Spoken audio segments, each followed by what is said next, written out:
Bonjour à tous. Aujourd'hui, on va faire un exercice un peu particulier. On va se concentrer sur les actualités d'une seule et même journée, celle du 4 janvier 2026, pour essayer de voir ce qu'elle nous raconte.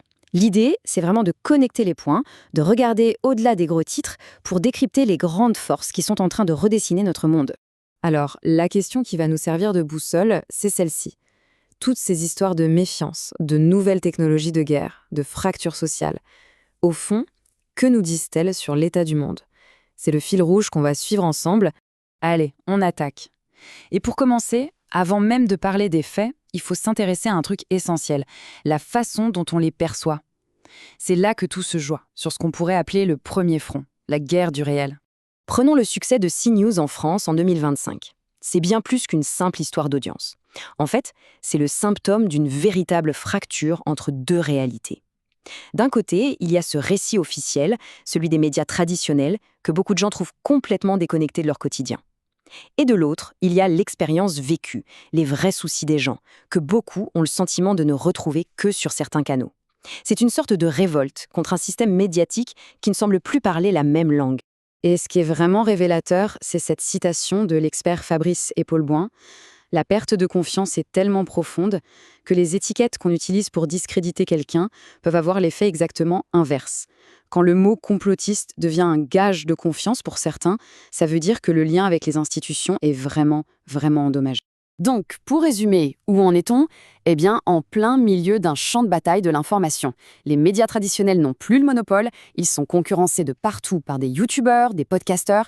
Et le paradoxe, c'est que chaque fois que l'État essaie de réguler, ça semble juste renforcer la méfiance.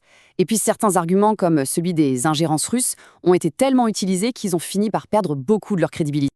Bon, cette crise de l'information, elle a évidemment des conséquences. Voyons maintenant comment elle se propage dans la société et comment elle creuse des fossés de plus en plus profonds entre les gens. Regardez ce graphique, il est super parlant. Il nous montre un changement majeur au sein de la génération Z. Les femmes sont désormais, en moyenne, plus diplômées que les hommes. Et ça, ce n'est pas juste une statistique, c'est un vrai basculement symbolique qui vient bousculer les anciens schémas et qui participe à créer de nouvelles ruptures identitaires. Et les conséquences sociales sont bien réelles.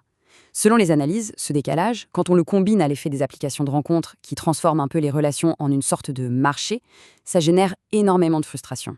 Ça peut mener à une société où chacun est de plus en plus seul dans son coin, et pour les plus fragiles, ça peut ouvrir la porte à des discours masculinistes qui proposent une forme d'identité en réaction.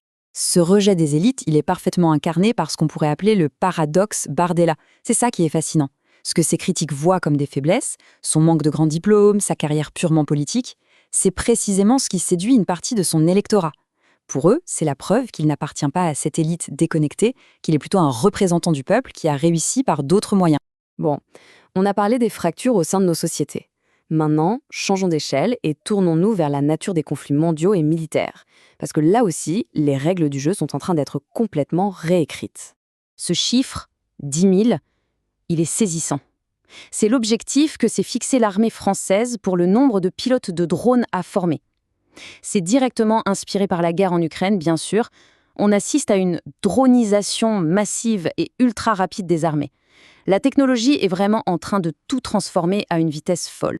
Mais le problème, c'est que cette modernisation à marche forcée cache une énorme vulnérabilité. On le voit bien ici. Alors même que la France développe sa flotte, elle reste extrêmement dépendante de la Chine pour les composants essentiels de ces micro-drones. Et ça, en termes de souveraineté stratégique, c'est un vrai problème. Tout ça nous amène à un concept clé, théorisé par le général Baratz, celui du champ de bataille transparent. L'idée, c'est quoi? En gros, la combinaison des drones et de l'intelligence artificielle rend chaque mouvement, chaque soldat, immédiatement visible par l'ennemi. La survie dépend alors de deux choses: l'innovation permanente et la capacité d'initiative laissée aux soldats sur le terrain. Et la guerre moderne, elle ne se joue pas que sur le terrain, loin de là. Regardez la chute de Gazprom. C'est l'exemple parfait de la guerre économique.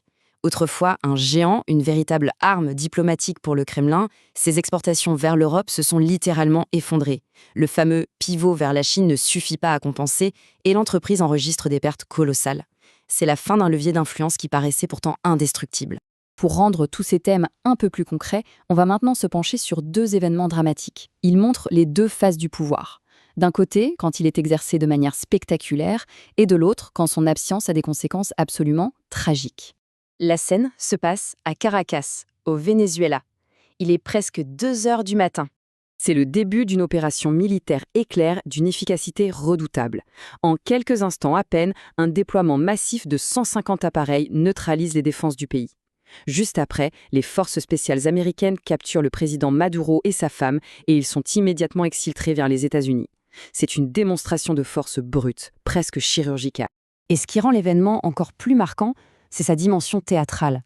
Juste après le raid, Donald Trump partage la photo du président capturé sur les réseaux sociaux et compare toute l'opération à une série télé ou à un show de divertissement.